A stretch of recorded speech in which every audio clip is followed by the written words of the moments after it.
Hello and good evening everyone, I'm your host Nigel and I welcome you all to the EarthUpdated Show. This month, the world celebrated many environmental days. Just for instance, World Vegan Day. Every year on November 1st, the vegan community celebrates World Vegan Day with zeal. It is a day to celebrate the custom of embracing an all-green diet that excludes dairy and animal products. People are encouraged to adopt a vegan lifestyle on World Vegan Day.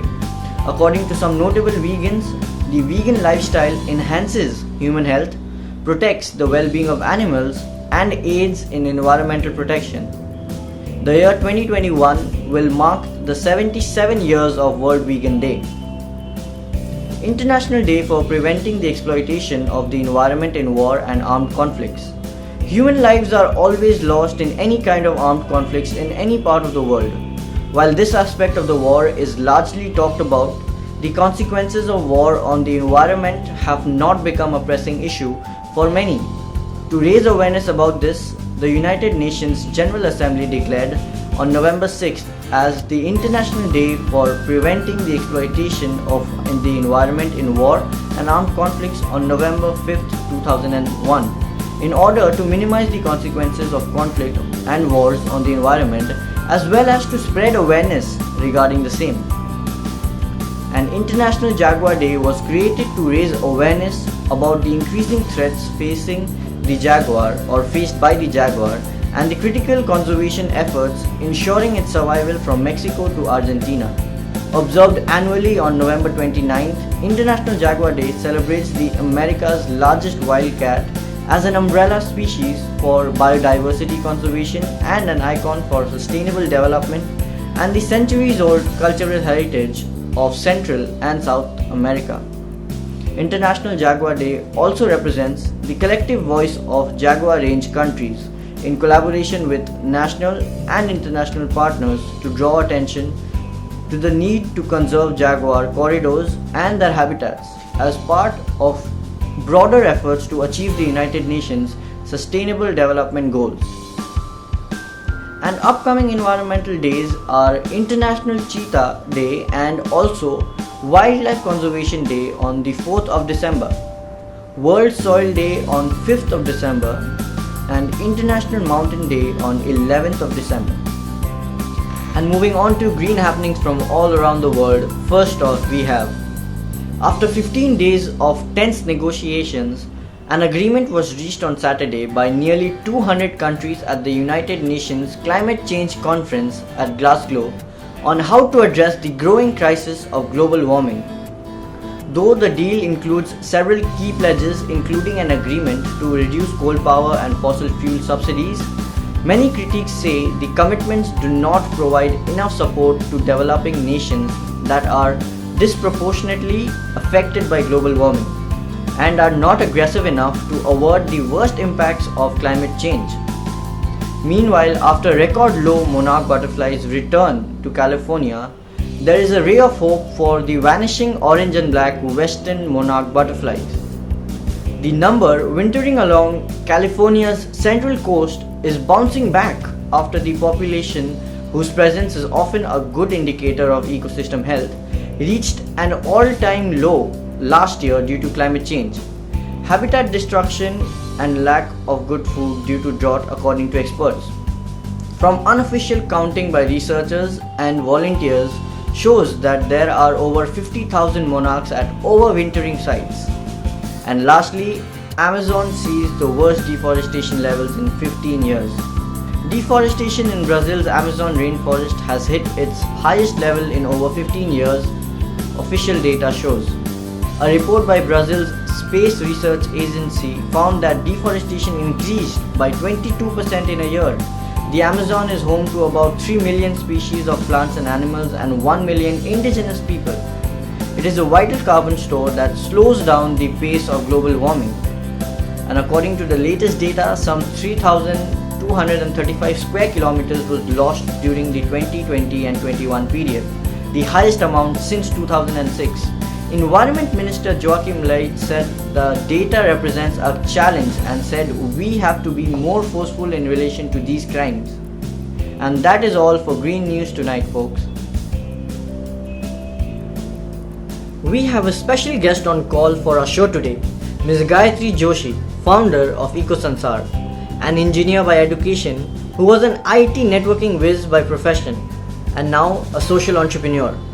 Having been brought up in Mumbai, oceans and beaches had always been a very integral part of her life, and now she continuously promotes the need to upcycle and recycle via her work as well as on many other platforms. Hello and welcome to our show, ma'am. Good evening. Good evening, Nigel. How are you doing? I'm fine, ma'am. Thank you so much, and thank you for joining us. And my pleasure. Thank you, ma'am. So I would like to ask you, and my first question to you would be, like, how did EcoSansar start? Your name is as unique as your product. So can you tell our audience, like, how did that beautiful journey of EcoSansar start? Well, it started because of a personal experience. I was brought up in Mumbai and I was caught up in the floods of Mumbai. Yes. When the flood water receded, so this was in 2005 actually. Yes. When the floods water receded from the ocean, what was left behind on the roads was just plastic and plastic and plastic. There was not an inch of road that you could see. So basically, the ocean had just, thrown back everything into the city. Whatever we had put into the ocean was back into the city. Yes. And that's where I got to know the magnitude of the problem. Okay. So yes, it was always on my mind to do something about it. And the right time came about 5 years ago, and we've been on this journey since then. Well, that's lovely to hear, ma'am. And as we all know that zero waste lifestyle uses recycled and upcycled products, but your organization does it in a different way. So could you tell our audience more about that? Yes, so what we are trying to do here is we are trying to take it one notch up because recycling again has a lot of loopholes. It requires a lot of consumer discipline in terms of how the consumer disposes their waste. Also, recycling has its own carbon footprint as well. Yes. So we are trying to maximize the reduce and reuse aspect of the supply chain, and that means we use repurposed containers, and we deliver orders in repurposed containers. We take them back for refills. We use the same packaging for refills. So essentially, we are closing the loop of the supply chain. So whatever is used in delivering your order comes back for refill. So that way there is no waste generated. Well, that is very smart move done by EcoSansar. So can you tell our audience, like, what has EcoSansar more for their future? Is there any specific endeavor that you are really excited about? Well, yes, I'm always excited to collaborate with the youth, yes. Like I'm doing right now, and I'm very glad you're doing this. Thank you. That is where I really need to get to. I really want to reach out to the youth of the country and create awareness, yes. And introduce them to a concept like this and encourage them to start something like this in your own locality. Wow. Well, that is really great to hear, ma'am.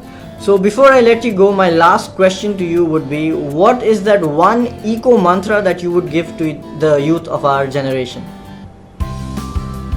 I would say reduce and repurpose. That's the best way to go ahead.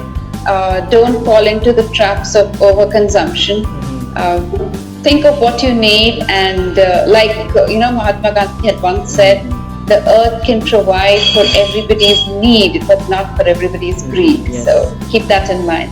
That's all. Well, that is really wonderful, ma'am. Thank you so much for taking out time from your busy schedule and joining us. Thank you. My pleasure. Thank you and all the best. Thank you, ma'am.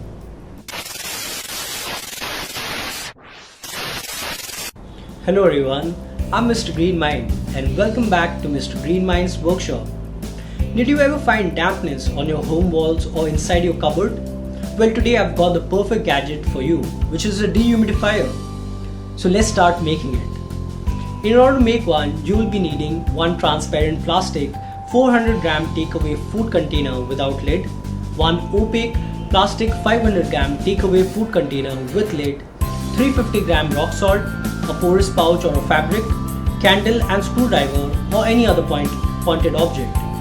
First, drill about a dozen holes on each of the sides and bottom of the opaque container, then place it on top of the transparent container so that it leaves about 2 inches from the bottom. Then fill the porous pouch or the fabric with rock salt, staple it and place it inside the top container and replace the lid. There, you have successfully made a dehumidifier which will now you can place it near the home wall or inside your cupboard, and the rock salt will absorb the moisture which will then be collected in the lower container. And if you happen to follow our steps and make a dehumidifier on your own, then do share with us by email, WhatsApp or Facebook. Until then, Green Mind signing off. Hi, I'm Fiona and welcome back to Planet Pop. With the air pollution levels all around India and specifically West Bengal reaching such dangerous levels, I thought it best to quiz my participants on air pollution and its consequences. So let's see how they do. Hi, can I have your name please? Yeah, my name is Sara. Hi Sarah, are you ready for your questions? Yes. Okay, your first question. Which of the following agents is responsible for turning the Taj Mahal yellow? Your options are sulfur dioxide, chlorine, sulfur or nitrogen.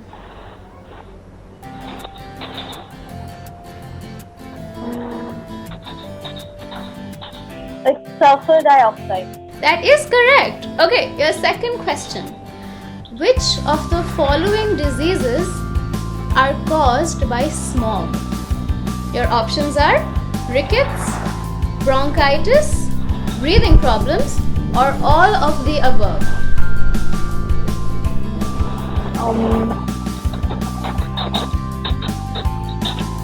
All of the above, because That is also correct. That is also correct. Thank you so much for calling in. Hi, can you hear me? Yes, I can hear you. Okay, can I have your name please? My name is Maksuda. Hi Maksuda, are you ready for your questions? Yeah. Okay, your first question. Air pollution exposure is responsible for what percentage of all deaths from lung cancer globally each year? Your options are 5%, 11%, 19% or 30%.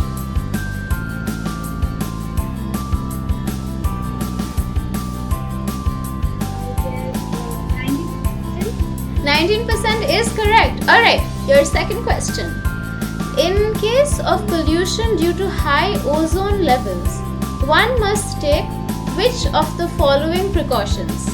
Your options are drink a lot of water and fluid, expose oneself less to sunlight, both or none.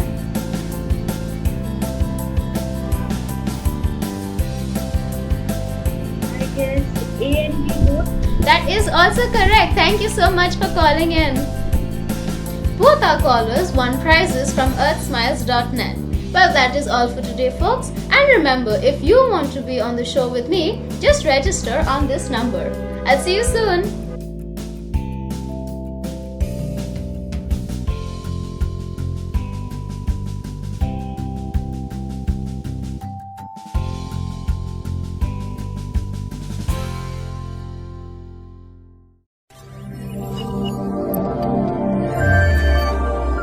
Hello everyone, my name is Michael and this is Cynthia. And welcome back to Earth Minute. The 600 megawatt coal-based thermal power station of Haldia Energy that meets 40% of Kolkata's power are on their way to becoming the greenest electricity generator house. Wow, that's great to hear. But Michael, can you tell us how they are going to achieve this green goal?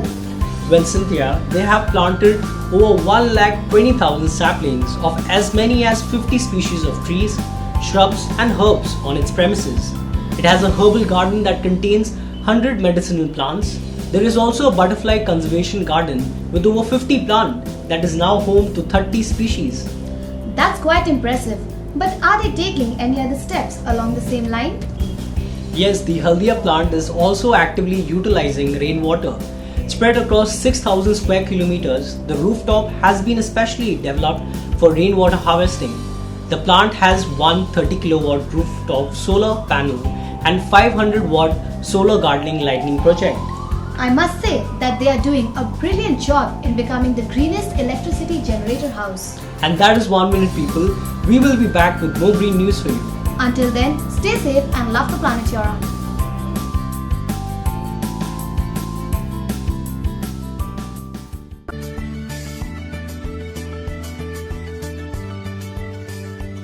And that is all for this edition of the Earth Updated Show. Do make the amazing and cost-effective dehumidifier taught to us by Mr. Green Mind. And we will be back with more green news for you, interesting green quizzes and high-tech gizmos for you to make. Until then, adios amigos.